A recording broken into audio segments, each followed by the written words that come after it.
Howdy folks, TJ here. Just introduced my new beginning or intro to my videos. I think in past video you saw my silly little guitar riff thing that I did, and I thought I would tweak it a bit and play around with some iMovie features I saw posted on YouTube, and did a little Sinclair Society green screen stuff to where you could see the video behind it. Thought it was fun to kind of make it. I was making it last night in bed. I was kind of couldn't sleep and played around a little bit. So anyway, I'm going to use that for a little bit for my intro for my future videos that are regarding at least Sinclair stuff. I'm trying to reach for the word Sinclair.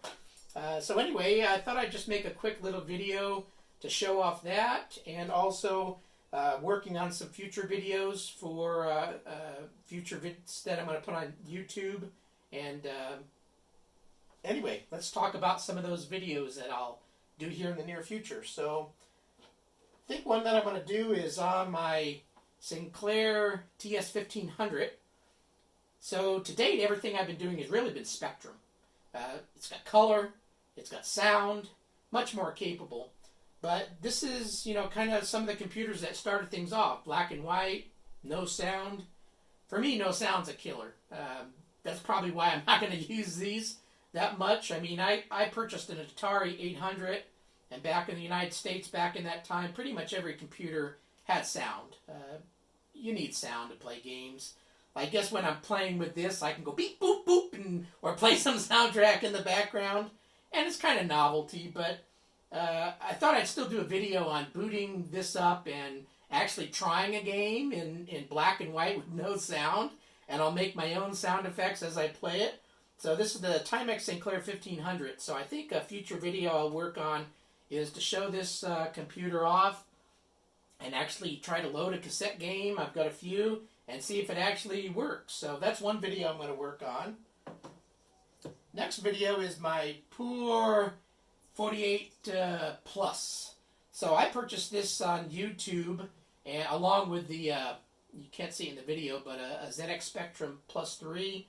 And they were supposed to be completely gone through, new keyboard membranes and all that. Unfortunately, after a very short time, the keys on this stopped working properly. I got some tips on Facebook group. I'm gonna I think make a video that shows me taking the keyboard membrane out and maybe reseating it in case it's just kind of a funky, everything needs to be plugged in again. Because what's happening is these bottom keys, like the shift symbol, not quite working right, and I'll hit one and it does a number 5 and percentage sign, something funky like that. So I think I'm going to do a video on my first kind of repair, I guess, breaking into a 4800 Plus and reseating the membrane. If that don't work, then I'll buy a new membrane and try to fix it. So that's going to be a video. My Omni came with plastic, Omni laptop came with plastic brackets. Kind of a weak point of the Omni laptop. Although mine didn't break, they did make some really nice metal brackets. So I received those not too long ago. So I think I'll do a video on replacing out my plastic brackets with these nice little metal ones. I would think there's enough Omni owners out there that haven't, or just purchased maybe just the desktop version alone and didn't buy the screen and will buy the screen later. So maybe that video will still come in handy, or people that haven't upgraded to the metal brackets. Again, maybe the video will come in handy, just me showing you how to replace out the metal plastic brackets for the metal. So I'll do a video on that. Also going to do a video, I purchased some cool UK-based Sinclair magazine, Sinclair User and ZX Computing Monthly. I think it's time to maybe make a video on some cool magazines that I received. I enjoy looking through old magazines, kind of time capsule back to the 80s, really sweet.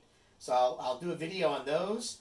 Also, I think I'm going to do a video on my Sinclair Society Facebook group. It's got about 33 members right now, so it's a small, intimate group.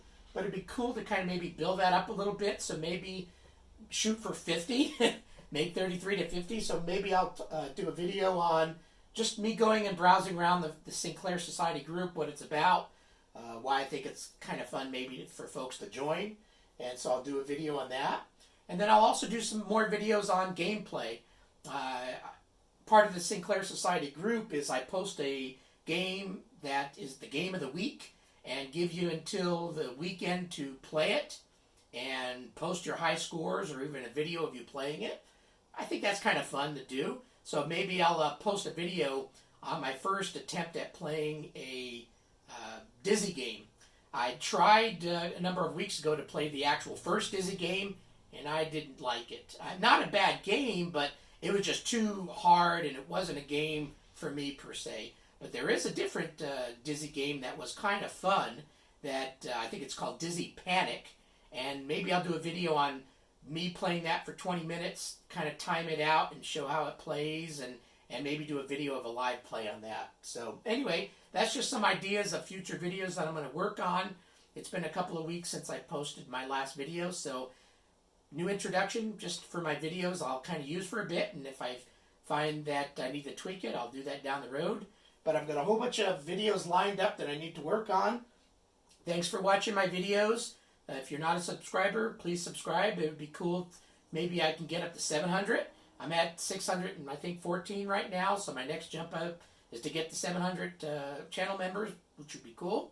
And anyway, enjoy Sinclair. I'm going to make more videos. I'm still enjoying the heck out of it. I started this whole passion back in January of this year. It continues, and I'll make more videos. So thanks for watching, and have a great rest of your week. See ya.